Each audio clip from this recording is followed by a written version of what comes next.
नमस्कार, मी स्वप्नाली तुम्हा सर्वांचं आपल्या या होममेड रेसिपी शो मध्ये खूप खूप स्वागत करते।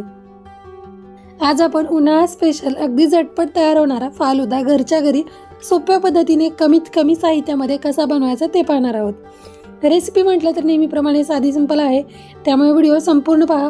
व्हिडिओ आवडला तर लाईक करा, शेअर करा आणि चॅनलला सबस्क्राइब करा। चला तर मग वेळ न घालवता रेसिपीला सुरुवात करूयात।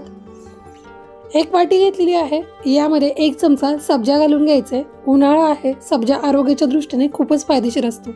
आता यामध्ये 1 कप पाणी घालून घ्यायचे। हा सब्जा आपल्याला थोडा वेळ पाण्यामध्ये भिजत ठेवायचा आहे। जेवढा आपण पाणी घातलेला आहे तेवढाच हा सब्जा फुलून येतो। एकसारखं मिक्स करून घ्यायचं आणि हा बाउल बाजूला ठेवून द्यायचा। गॅसवरती एक लहान टोपामध्ये 2 कप पाणी गरम करायला ठेवलेलं आहे। पाणी आपल्याला कडकडीत गरम करून घ्यायचंय। पाणी गरम झालेलं आहे। आता यामध्ये 1 वाटी शेवया आहेत त्या घालून घ्यायच्या। फालुद्याची शेव वेगळी असते, पण इथे मी घरातील उपलब्ध साहित्यामध्ये हा फालुदा कसा बनवायचा ते आज तुम्हाला दाखवत आहे। ही शेवई यामध्ये घातल्यानंतर आपल्याला जास्त वेळ शिजवायची नाहीये, पाण्याला फक्त उकळी आणून घ्यायची आणि लगेच गॅस बंद करायचा।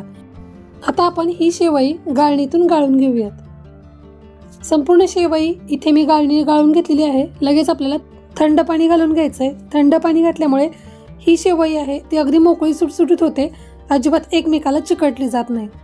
तुम्ही पाहू शकता, सुरुवातीला जरी अशी दिसत असले तरी पूर्ण थंड झाल्यानंतर अगदी मोकळी सुटसुटीत दिसते।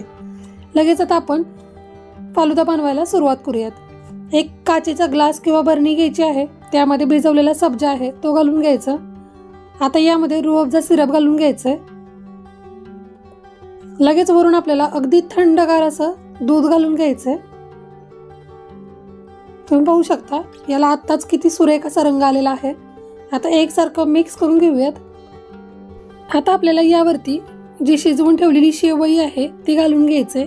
1 चमचा शेवई आपण यावरती घालून घ्यायची आणि लगेच एकसारखी मिक्स करून घ्यायची।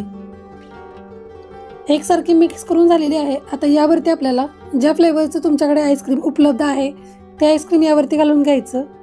इथे मी स्ट्रॉबेरी फ्लेवरचं आईस्क्रीम माझ्याकडे होतं ते घालून घेतलेलं आहे। आता यावरती आपल्याला सजावट म्हणून थोड्या प्रमाणात टूटी फ्रुटी असेल तर ती घालून घ्या। मी थोडासा रूअफजा सिरप यावरती घालून घेतलेला आहे। अशाच पद्धतीने आपल्याला दुसरा ग्लास हे सजवून घ्यायचंय। अतिशय सोप्या पद्धतीने हा फालुदा घरच्या घरी कसा बनवायचा ते आज आपण पाहिलेलं आहे। वरून थोड्या प्रमाणात, अगदी थोड्या प्रमाणात आपल्याला रूअफजा सिरपचे थेंब ते घालून घ्यायचे सजावट म्हणून।